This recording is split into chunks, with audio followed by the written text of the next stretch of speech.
There are characters who flirt by talking too much. There are characters who flirt by showing off. And then there is Patrick Jane.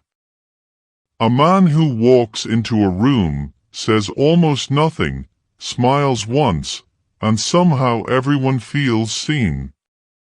In The Mentalist, there is one episode where flirting isn't just subtext, it's the entire psychological battlefield.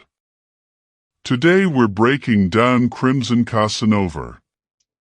The episode where Patrick Jane proves the most powerful flirtation tool is not attraction, it's understanding. Season 1, Episode 14. The case revolves around dating, romance, and the quiet desperation of people who want to be loved. That tells you everything. This isn't just a murder. It's a story about how people behave when they want affection. While the CBI team searches for evidence, alibis, timelines, forensics, Patrick Jane is doing something different. He's watching posture, listening to tone, noticing pauses in speech. For Jane, attraction leaves its fingerprints long before a crime does. And then there's Cho. Stoic, honest, direct. A man whose emotional range is efficient. He confesses, quietly, that he struggles with dating. He does everything right, and nothing works. Jane's reaction is subtle, but important. He smiles. Not at Cho's failure, but because he understands why it's happening. Jane doesn't describe flirting as a skill. He describes it as an absence of pressure. Attraction dies the moment it becomes a performance. People don't fall for confidence, they fall for how they feel around you. Jane says this with the certainty of someone who has tested this theory on hundreds of people, and won every time. What makes Jane terrifyingly charming is that he never pushes. He doesn't impress. He doesn't dominate. He listens. He allows a silence to stretch just long enough for the other person to fill it. And when they do, they reveal themselves.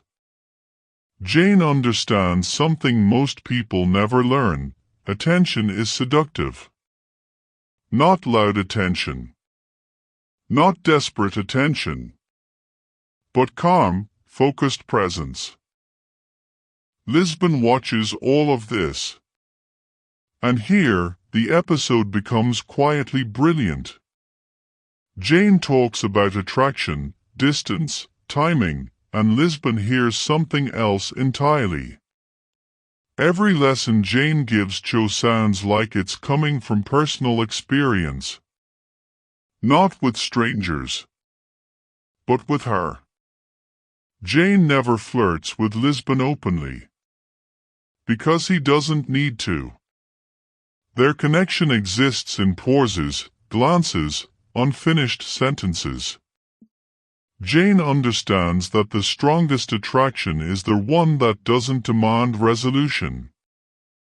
The killer is motivated by romantic obsession.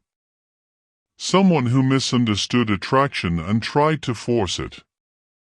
Jane catches him using the same skills he uses everywhere else: emotional provocation, strategic honesty, carefully chosen words. To Jane, manipulation and seduction are built from the same psychological bricks. The only difference is intent. Crimson Casanova isn't about teaching people how to flirt.